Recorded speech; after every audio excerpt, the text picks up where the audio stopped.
Halo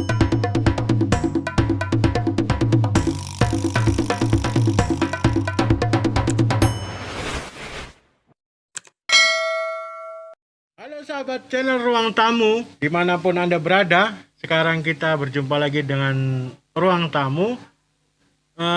Sekarang saya ditemani dengan sahabat Ruang Tamu. Apa Pak jenengmu Pak? Namamu Pak? Nama saya Jonathan. Oke, dengan Pak Jonathan kita akan membicarakan tentang umpatan-umpatan yang menggunakan nama-nama hewan Pak ya. Oh ya. Ya, banyak sekali umpatan yang digunakan pakai nama hewan ya. Betul. Jadi sering kita dengar mungkin di jalan umpatan atau sumpah serapah yang menggunakan hewan. Contohnya itu anjing Pak ya. Ya. Terus babi. Terus apa namanya? Kucing. Kucing pernah nggak Pak? Kucing mungkin jarang kali ya Pak ya. Ular mungkin ya, kancil ya. Oh dasar ular kau kan. Itu. Ya, jadi gimana menurut Pak tentang umpatan-umpatan itu Pak? Ya pertama dulu hewannya nggak ada salah, kenapa harus disebut-sebut gitu ya kan? Diumpat ya? Dia diumpat. Kalau hewannya bisa ngomong tadi bahasa manusia, mungkin mereka juga bilang, manusia gitu kan. Jadi ngumpat pakai bahasa manusia. Jangan-jangan hewan itu juga gitu Pak? Mungkin sesama hewan, ya. woi manusia gitu. Oke, kita akan melihat referensi dari internet tentang umpatan-umpatan hewan itu Pak ya. Ya. Di sini dari IDN News yang mengatakan bahwa 7 hewan ini sering jadi umpatan orang Indonesia. Kenapa? Nah, yang pertama ini anjing, ya kan? Di sini dituliskan yang pertama yang mungkin sering kamu dengar di kehidupan sehari-hari adalah anjing. Orang biasanya menggunakan nama hewan ini untuk menunjukkan rasa kesalnya. Namun tak jarang pula anjing diasosiasikan dengan orang-orang yang menyebalkan. Berarti orang yang menyebalkan. Padahal Pak, anjing itu binatang yang setia Pak ya. Betul, binatang yang setia, patuh kalau kita bisa mengajari ya. Iya, tapi kenapa kok orang karena kesal ngumpatnya anjing gitu ya. Iya, ini kan padahal menurut IDN Times kan, padahal anjing merupakan salah satu hewan yang biasa menjadi teman manusia. Iya, betul.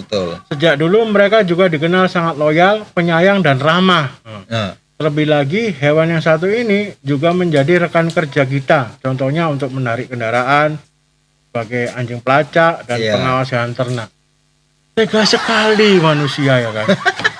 Menggunakan anjing untuk kata umpatan Pak. Betul. Iya ya. Oke. Yang kedua di sini dituliskan lagi di ini Pak, di IDN Times tuh monyet Pak, monyet. Monyet ya. Monyet. Ini walaupun begitu kamu harus tahu bahwa monyet itu adalah primata secara keseluruhan terbagi dalam semua. Enggak usah. Nah ini Pak, mereka memiliki anatomi tubuh yang mirip dengan kita, begitu pula dengan struktur otak, intelijensi dan emosi. Tapi kenapa manusia menggunakan kata monyet Pak? Mungkin kan kalau monyet itu, kalau menurut saya nih ya, kalau ada sorry to say temennya agak kurang cakep lah ya. Kadang-kadang itu yang dibuatkan dibilang monyet gitu kan.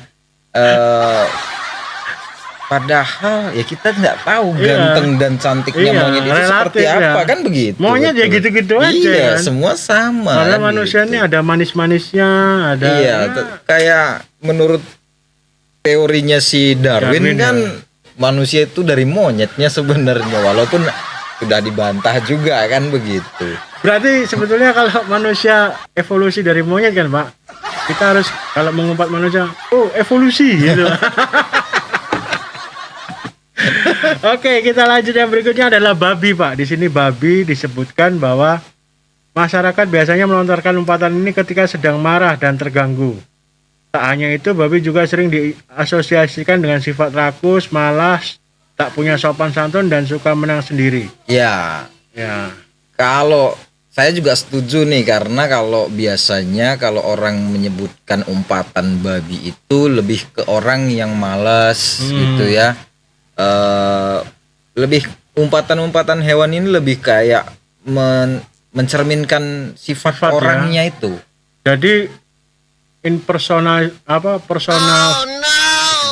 personifikasi ya kan. Ya, personifikasi.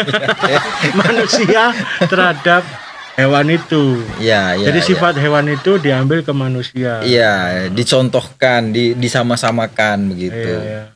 Jadi daripada oh kau malas gini-gini, ya langsung babi. Oh, gitu. babi. Oke, Pak. Yang berikutnya adalah dari IDN News ya, masih dari IDN News. Yang berikutnya adalah buaya, Pak. Oke. Kalau buaya kan Kita biasa. kaum lelaki ya. Kalau biasanya buaya itu umpatkan ke Iya. orang yang nggak bisa dipegang omongannya kali ya. Iya. Tapi Ya di kan? sini, Pak, faktanya menurut penelitian buaya adalah salah satu hewan yang hanya memiliki satu pasangan, Pak. Ah, Ya kan? Untuk berkembang biak dalam hidupnya. Artinya mereka adalah makhluk yang setia. Coba bayangin. tapi Kalau- diistilahkan ke orang-orang yang nggak setia, yang selingkuh kah gitu kan. Jika Anda tidak setia, Anda melebihi buaya. Ya. Cara hidup tersebut diduga diwarisi dari sang nenek moyang, yakni Archosaurus. Iya, Jadi iya. label yang diselamatkan manusia sebagai reptil sama sekali tidak benar. Ya. Tidak benar ya. Jadi ini untuk pengetahuan kita bahwa kalau membilang lelaki buaya darat itu nggak benar, karena buaya itu setia, Pak. Iya, dan buaya itu di air ya. Iya. Di darat kepanasan. Jadi kayak contohnya tadi anjing dibilang menyebalkan atau apa, setia kok, ya kan.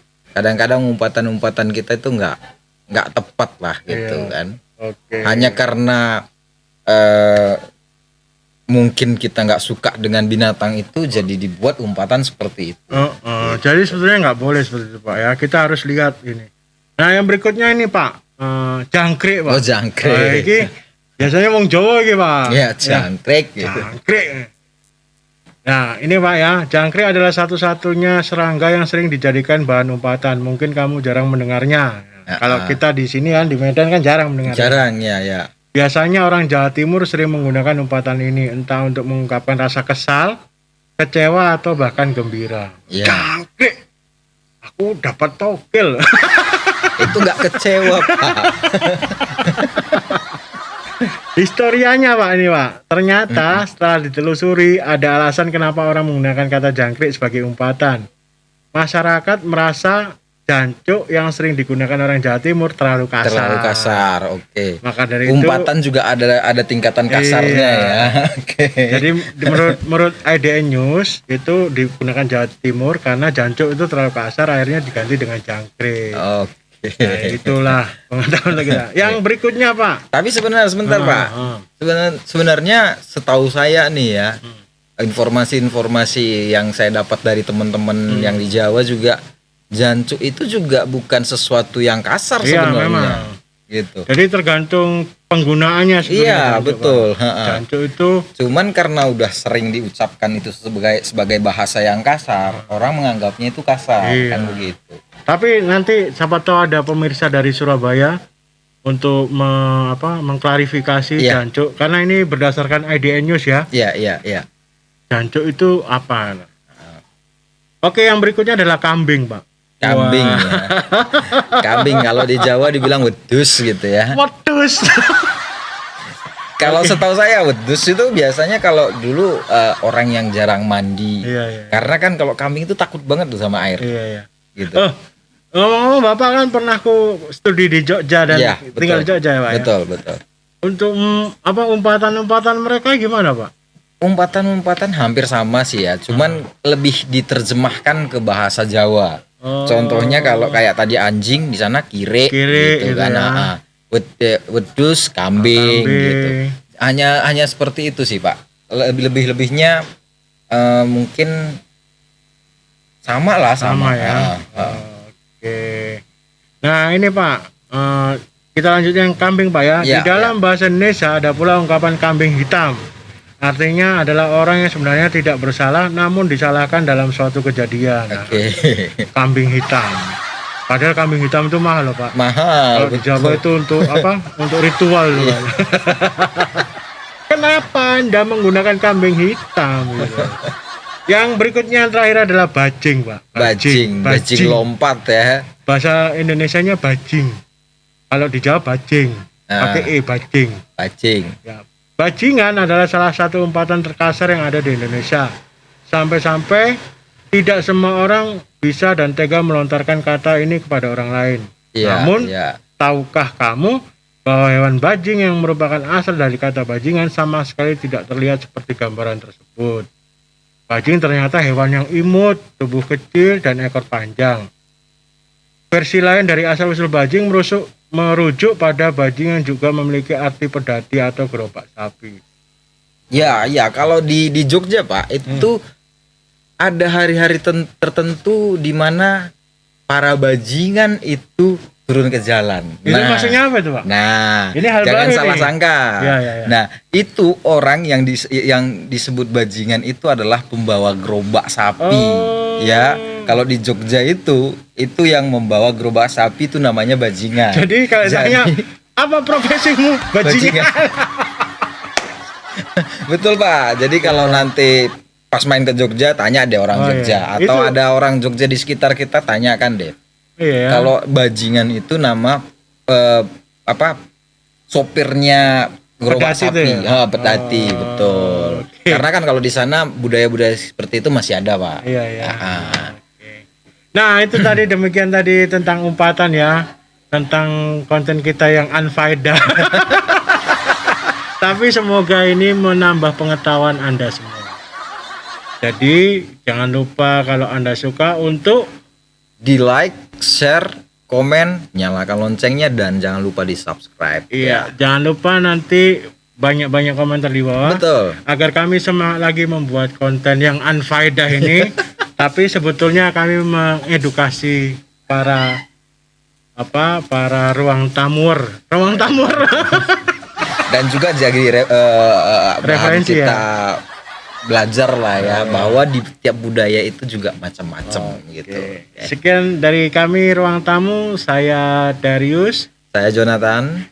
sampai jumpa. See you next time.